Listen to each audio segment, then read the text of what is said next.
Hey, how you doing there again, folks? Me again, of course, Brandon Wenzel, coming back at you. Another offering off my sampler platter. Yes, indeed, folks, sampler videos, series of videos I'm going to do for a little while now, where I go over there, try out food and drink items. I eat stuff, I drink stuff, then I talk about the stuff. Folks, I let you know all that you need to know about hopefully delicious crap, because at the end of the day, it's going in my mouth, whether it's delicious or not. You know, that's all to be predetermined, you know, because I'm going in, typically, I'm going into this stuff blind. So we're going on an adventure together. Is it a good adventure? No. Think like maybe like Idaho State Park adventure. You know, it's not going to be great. There might be potatoes involved. In fact, there definitely will be potatoes involved with one of my eventual reviews. But, you know, it's, hey, you didn't pay that much to go there, so just deal with it. In this case, you're doing it for free. Anyway, I got a Peter Can Thunderbolt poster behind me. I got a crappy old ladder off to the side. I'm also wearing a cool shirt today. What cool shirt am I wearing today? It's got a thing on it. Go away. Go away. Go away. Boom! They got my Society 1 shirt. What the hell is Society 1? They're an excellent band. They've been around since the 90s. All kinds of crazy ups and downs and stuff for them.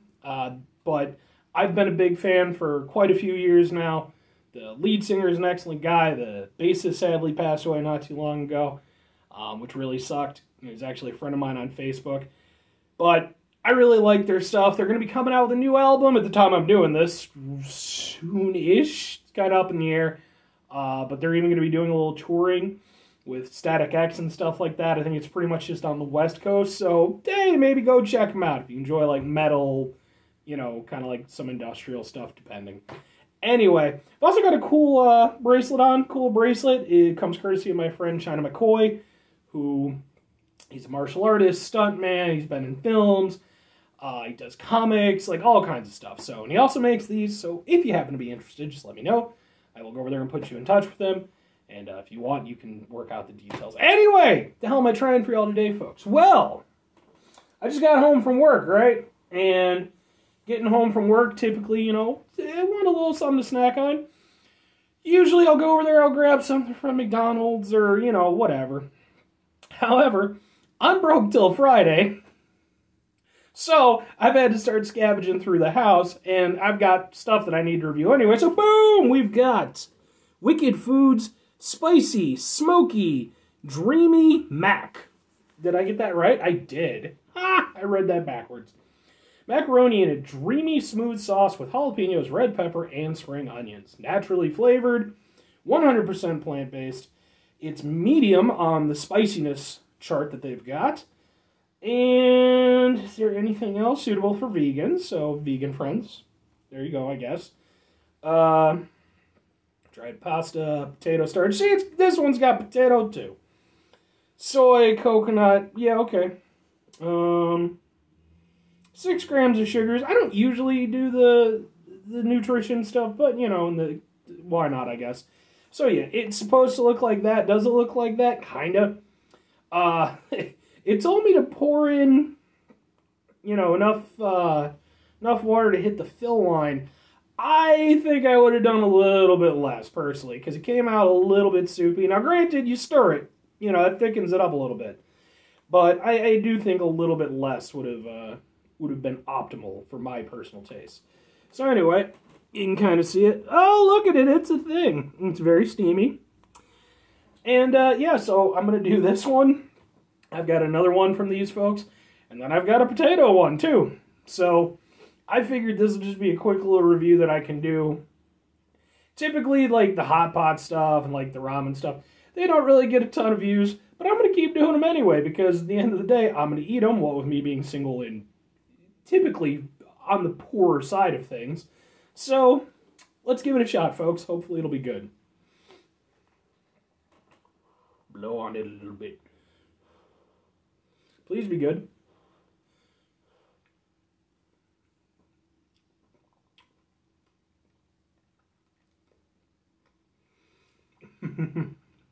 Well, I have very mixed feelings right off the bat. Despite boiling the water, I didn't put this in a microwave. I did it properly. It specifically said don't put it in a microwave.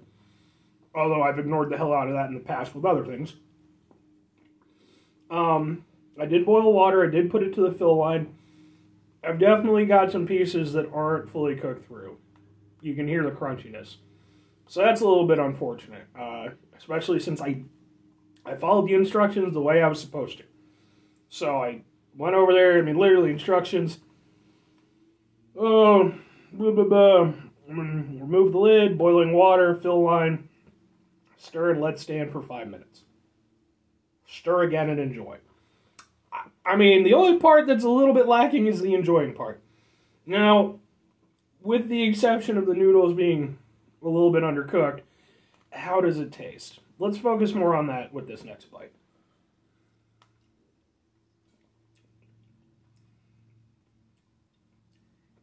Plus that one seemed to be cooked through fully.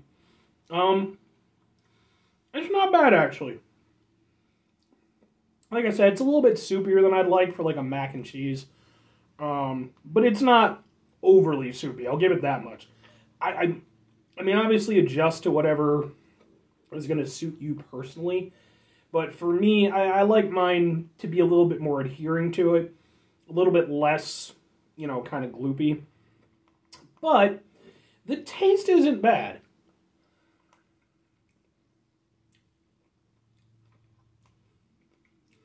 It's got a decent amount of flavor to it.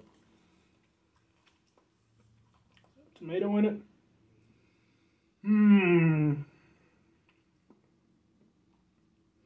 Dried red pepper. That's definitely what I'm tasting. Yeah, because like it had sort of like an almost tomatoey taste to it. But yeah, I could definitely go with red pepper.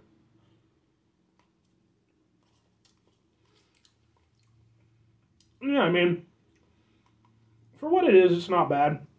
It's actually, if the pasta was cooked through perfectly, it would actually be well and above, like, the usual standard of things. You know, I mean, I'm a guy, folks.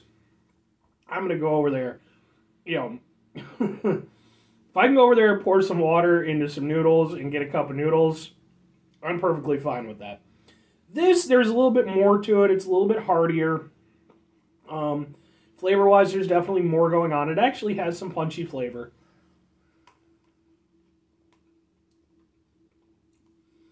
And it does taste kind of herby and, you know, I don't know if I'm really getting much of a onion taste to it.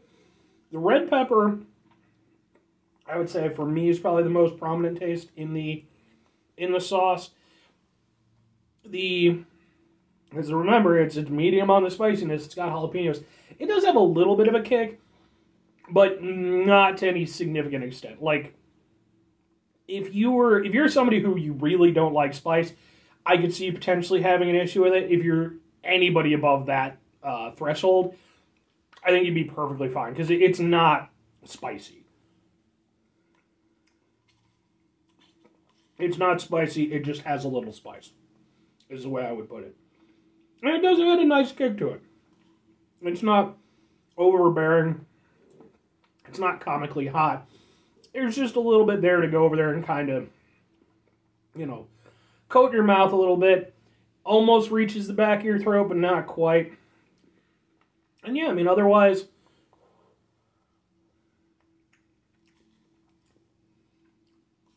it's dried pasta. Obviously, it's not mac and cheese, because that wouldn't be vegan. And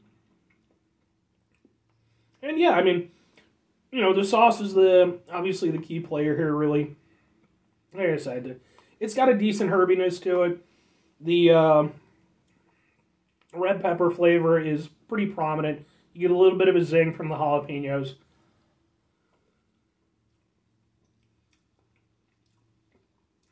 Yeah, I mean, for being one of these things where it's obviously meant to just be a quick little thing that you can toss in, have yourself a quick lunch or a snack or something like that, it not only does the job, it actually does the job well.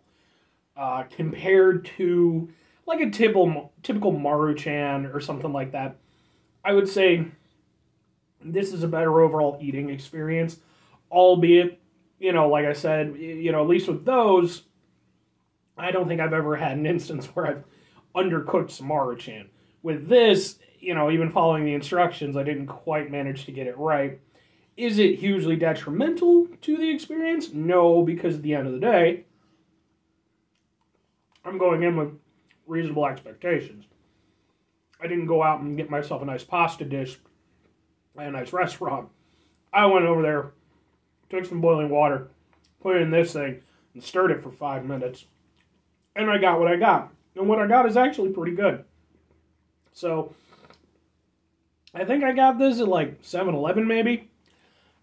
If you're somebody who's over there, like I said, you know, maybe you're like me, where you're just not that inclined to cook usually. Or, you know, like I said, maybe you're just over there, you want to be someone who, well, maybe you are someone who, you just want something quick on your lunch break or something like that. You could do substantially worse than this. It does do a pretty good job. It's not gonna, you know, knock your socks off or anything, but if you're going into that expecting that, I don't even know what to tell you, folks. But it's got good flavor. It's pretty hearty. And I can see that being a thing where, yeah, I'm going to eat that. It's going to do a reasonable job of filling me up. And the flavor is going to be, you know, not half bad. So, definitely a little bit more effort than, like, the typical, you know, one-pot meal. So, I can dig it. Would I recommend it? Like I said, pretty much just specifically to those groups of people. If you're anybody else, if you're somebody who is, you know, you enjoy cooking, you like, there's no reason for that. You know that. So, it's marketed at its own base. Anyway, that's going to do it for this review, folks. 5 things before I get out of here. Have a great rest of your day, spectacular rest of your week, monumental rest of your month, stupendous rest of your year. If you could go over there and have yourselves a truly spicy, smoky, and dreamy rest of your life. Because, folks, I mean, come on. That's caliente, and then I don't know how to say the other words in Spanish. I just don't. Despite having worked with predominantly Spanish coworkers for the last almost 6 years, which they make fun of me for all the time, and they're right to do so. 2 things, final things before I get here, folks. Number 1, try to bring some positivity in the world. It's not always possible. It is, however, always appreciated. But you know, we can't do it all the time. I know I can't do it all the time. Here's what you do, folks. You try not to be an asshole. Okay, you're not always going to succeed. It's just not going to happen. Okay, you're still a human being, presumably. You could be some sort of hyper-involved, you know, troglodyte that has managed to go over there and live throughout the eons, and you've finally gone over there and hit a point where you can, for some reason, go over there and watch YouTube. I mean, do you have a subscription? I would presume that there's a lot of paperwork involved. You know, I mean, I guess you could have found a phone or something, but then, you know, I mean, if you are a hyper-evolved troglodyte and you're going over there and you're watching my show, I appreciate you. Please don't conquer us humans. We're not worth conquering. Okay, just if you're going to do it, just eat us and take us out. Yeah. Yeah, no. Trying to mitigate the level of assholishness in your life, even if you're a hyper-evolved troglodyte, provided that you have the ability to do so. I don't know how your, you know, internal workings work. Very final thing, folks, do the thing. Whatever the thing is for you, that's what I want you to go out and do. Maybe you're going to go over there. Maybe you are a hyper-evolved troglodyte. And you're going to go over there and you're going to be like, you know what, I'm watching this guy, he's eating this thing, he's got a cool Society 1 shirt. First thing I'm going to do, I'm going to go listen to some Society 1. Good plan. Second thing, I'm going to go over there and start my own YouTube channel. Maybe I'll go over there and ask this guy for advice. Don't ask me for advice. Clearly, I don't know what the fuck I'm doing. I'm talking about hyper-evolved troglodytes while I'm going over there and eating freaking one-pot mac and cheese stuff. Or mac, not mac and cheese. Or conversely, you could go over there and do something way more productive with your time. Like, I don't know, what would a hyper-evolved troglodyte do? Do troglodytes lay eggs? Tend to your eggs, hyper-evolved troglodyte. Bye.